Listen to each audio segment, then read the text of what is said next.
Jeff Carlson on Take Control of iPhone Photography, 2nd edition, Part 2.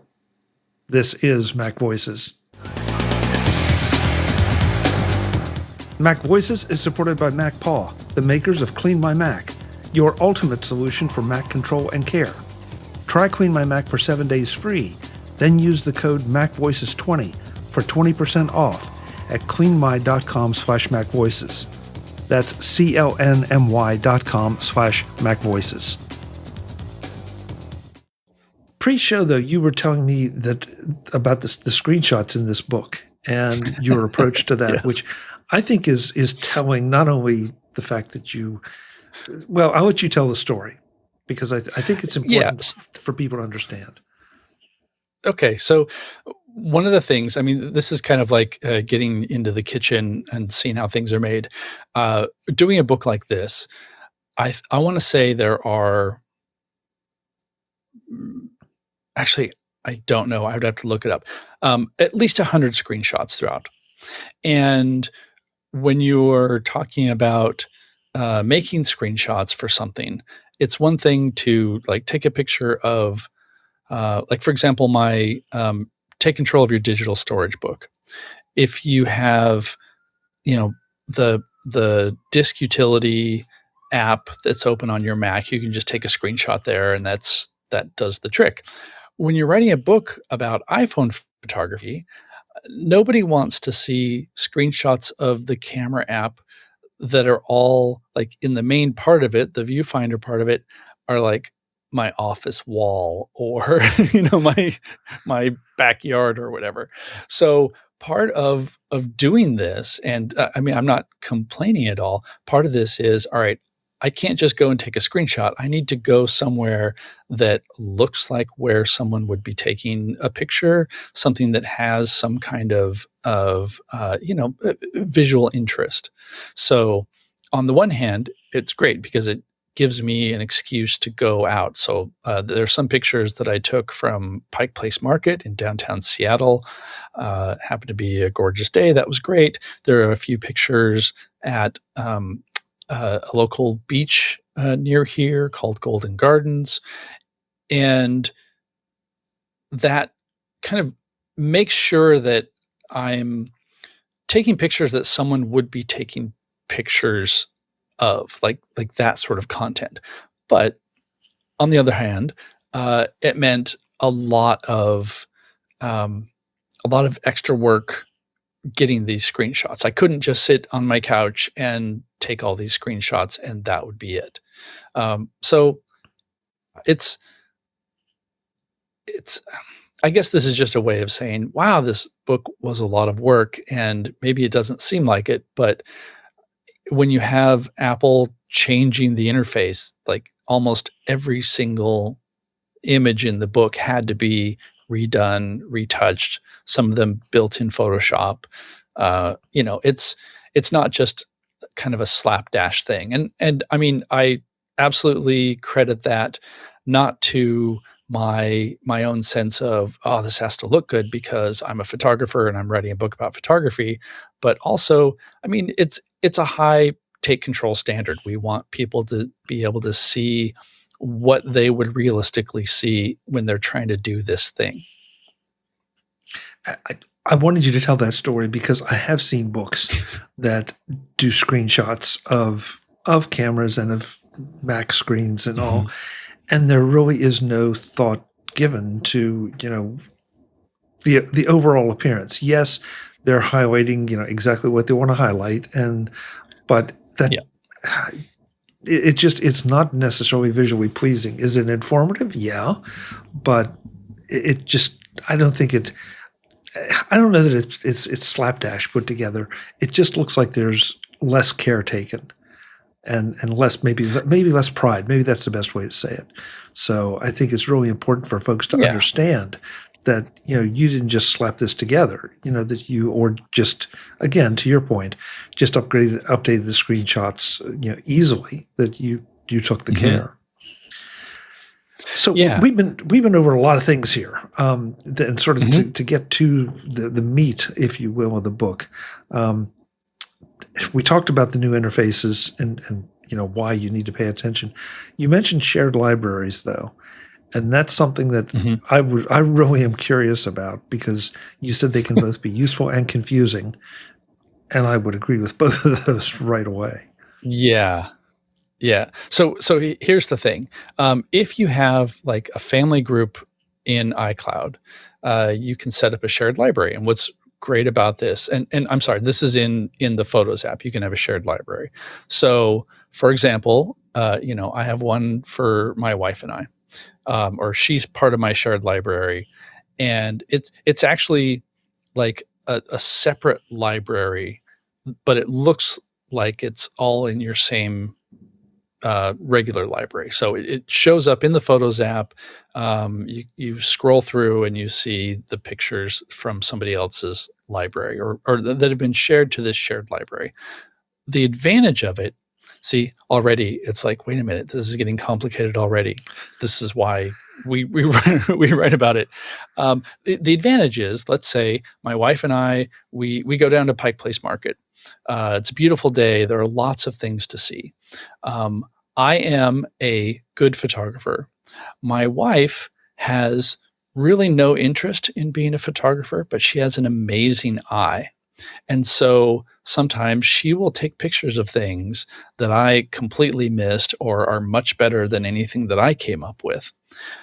And those are her pictures. And then I have my pictures. And then there's, like maybe family events, or, I took a picture of my entire family and she was in the picture. So she wants a copy of that.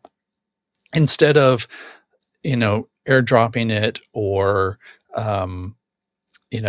sending it via iMessage or something like that, what a shared library does is just say, put this image into the shared library, and it automatically shows up in her phone. Super cool. And just a great way to share things without any friction. Like it just shows up there and it's great. You don't have to import it. It's just there. Well, from the camera side of things, what's very cool is you can basically turn this on so that any picture that you take will automatically go to the shared library. So let's say we are at a family reunion or family event, and I know that we're both going to want the pictures from this, each other's pictures. So I can just turn that on while I'm shooting, and everything just gets saved to the shared library. Problem is, if you accidentally turn that on, you may not notice that it is on. And so, for example, I was just hanging out working, and I looked at my photos library, and I just saw a bunch of pictures from a nursery of different flowers. And I was like, I didn't take those. And then I realized that she must have left, or accidentally tapped the shared library button. So suddenly I have pictures, her regular snapshots or whatever. So like it's cool because you can say, I want these pictures to be shared, and that's all you have to do. Or you can go into the photos library and move them to the shared library, and you can move them out too. I did not want her, all the pictures of her studies of different flowers at the nursery. So you can do that. But there's also a sort of hidden quote unquote feature that is smart. It's a neat idea, but it can trip people up. There's a setting buried in the camera preferences where if you are at home, so the place that your phone knows as your home, if you're there, then any pictures you take there will automatically be sent to the shared library. The idea being, okay, we're a family, and a picture that I'm going to take here, in my yard or of my family will just automatically go there because that's what families do, I guess.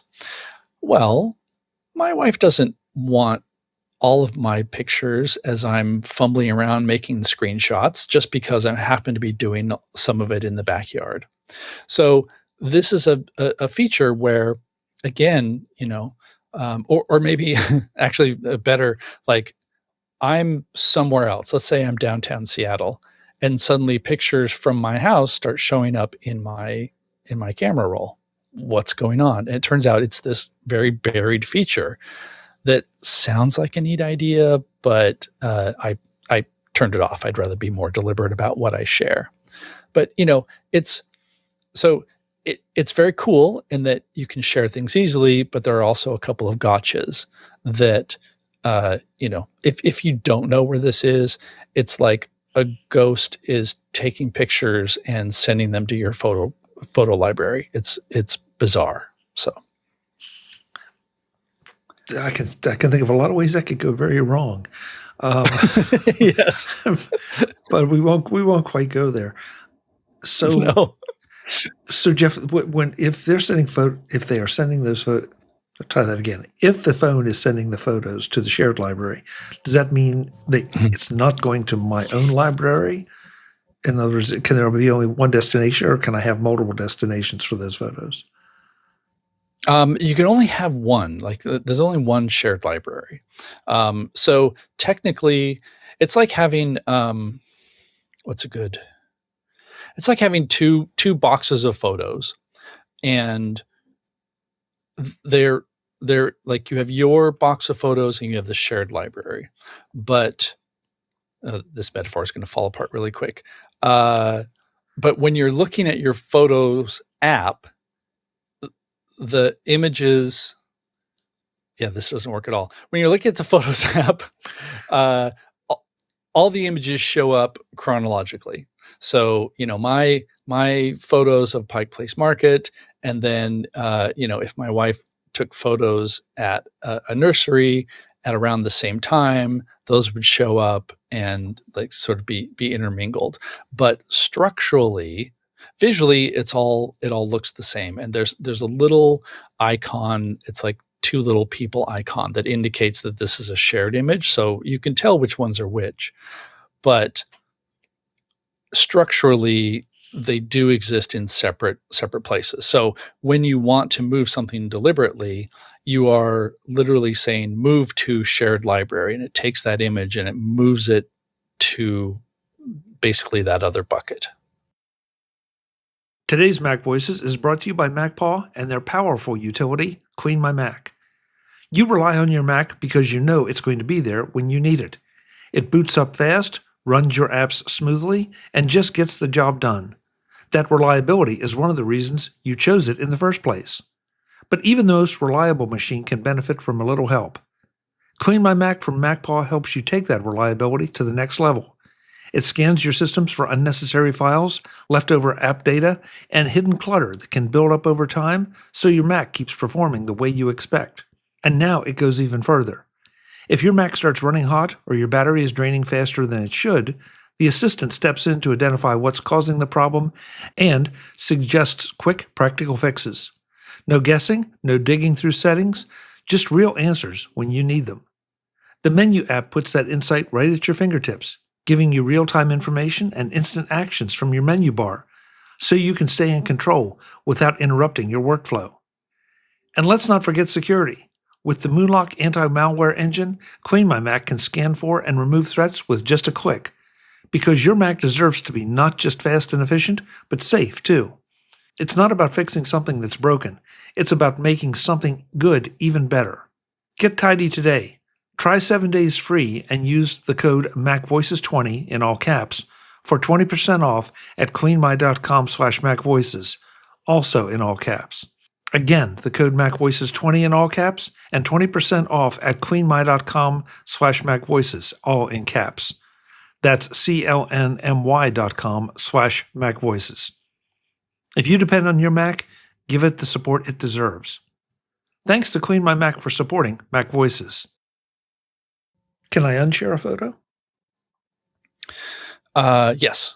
Yeah. You can just say, "Oh, that was a mistake. Move to personal library." Okay. That's the first feature you should look up, folks. Yes. Because for lots of reasons I can think of. The oops button.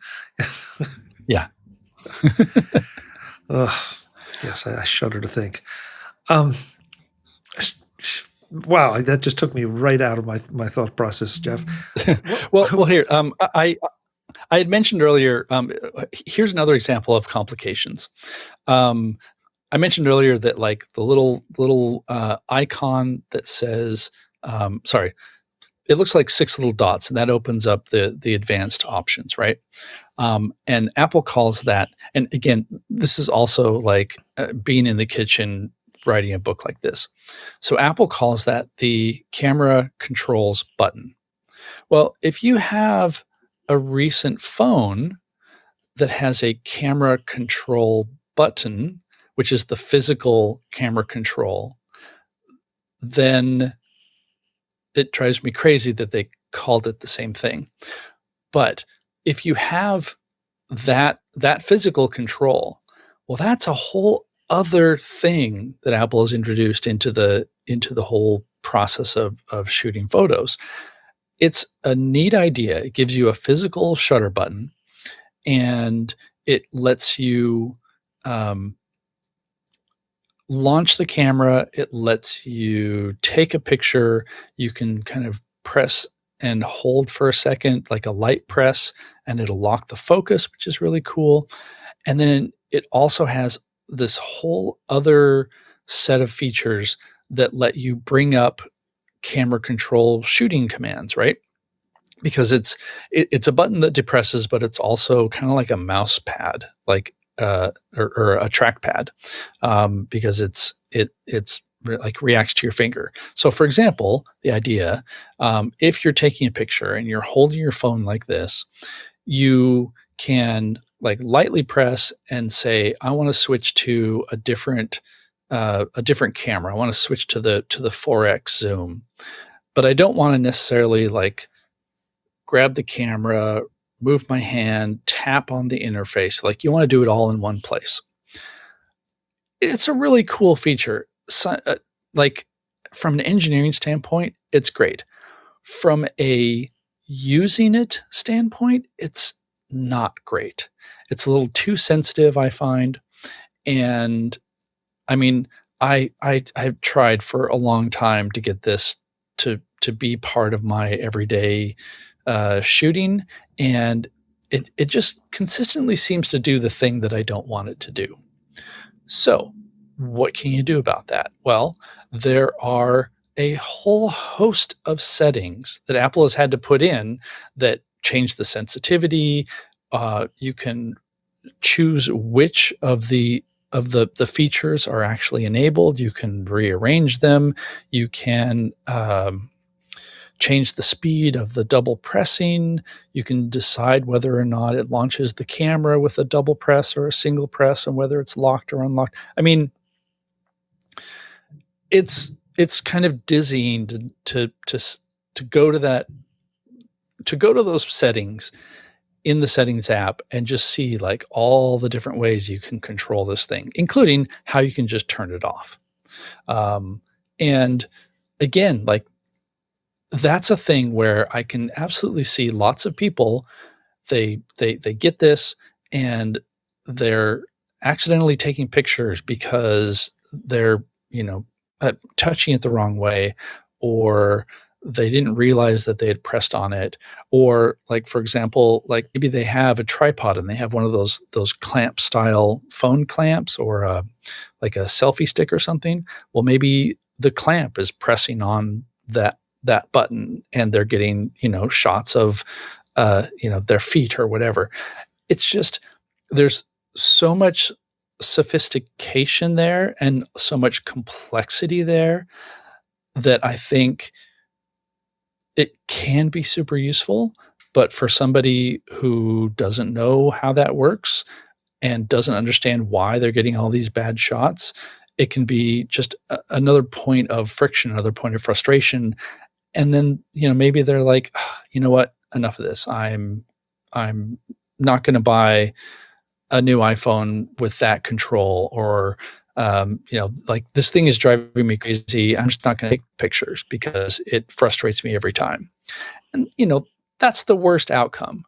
So knowing how to use it, how to change the settings, how to turn it off if possible, will it will lead to your experience, the enjoyment of taking photos, which, I mean, honestly, this is why we're here. We want to make it enjoyable because you want to focus on what's in front of you, know how to make better images, and not get frustrated by it, because nobody wants to be frustrated. Yeah. Well, and the fact, like you said, just turn it off. I mean, that it means that that particular feature is not for you. Yeah.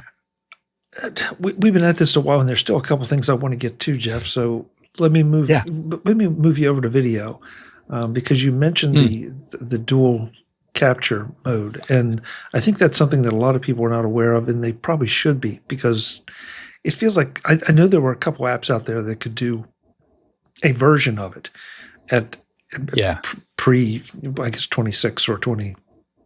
I was 26, but I never was really happy with them. And so tell us about the dual capture mode. Yeah, so it's interesting. I think this was designed really for social media. And the idea is, okay, you're shooting video, you're recording video with your three main cameras, and you also have that selfie camera. So when you turn on the dual video video, anyway, when you turn on the feature, it will just be recording you, the selfie camera, as well as everything else. And the way it shows up in the interface is you're in one of the corners, and you can choose which corner. If it's like, you can just move it over in case it's blocking, whatever it is that you want to shoot. And the idea is, hey, look, I'm really here and I'm reacting to this thing. Like, for example, if I was at the rocket launch, the Artemis rocket launch that just happened, like, that would be kind of a cool use for this, because I would be recording on my phone, but also, I've never been to a rocket launch. I think I would probably look like a 4-year-old, just like my excitement in seeing this happen. And, like, that's the kind of thing maybe that I want to capture. Or, if you're making TikTok videos or things like that, you want yourself to be there. So it's really pretty cool, but it does have some downsides. It's just burning that image into the video. So you can't remove it later. You can't move it to another corner. Like, it's not that robust. A lot of the other applications, I'm forgetting the one that pioneered it, but would let you record with both cameras, but it would record it as like a separate stream. So if you were doing an interview with somebody and you wanted to be able to cut back to you asking the questions, you wouldn't have to set up another camera. You would have your selfie camera recording that.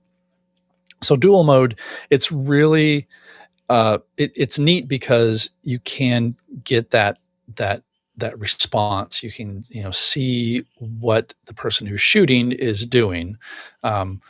Presumably you're going to be doing something like, reacting or being surprised or whatever, and not just giving the sort of like, I'm recording face, like, isn't that interesting? Which is what I'm afraid I would be doing. Yeah, well, and you just described the perfect use case for it is social media, because I'm like you. I look at it, it's like I'm a post-production guy, so I really want the control that if I didn't like the way I got it, then I can change it later. And in this situation, you don't have that capability. On the other hand, if you just want something quick and dirty, there it is. And that way you're on camera and your subject is on camera, be that a person or something else. So I mean, I guarantee you, whenever I get to like Disneyland next, like, I want to go on a ride like Big Thunder Mountain with that on, because like, you can see what's going on. You can see my terrified face. It'll be great. Oh, good. We will look forward to your terrified face videos. Which social? No, never mind. Visit MacVoices.com for show notes and to connect with Chuck on social media. Get involved in our Facebook group or like our Facebook page, and get more out of your Apple tech with MacVoices Magazine, free on Flipboard and on the web. And if you find value in it all, consider supporting us through either our Patreon campaign at patreon.com/MacVoices or by making a one-time donation via the PayPal link on our front page and in the show notes of each episode. You will join these fine people who help bring you Mac Voices.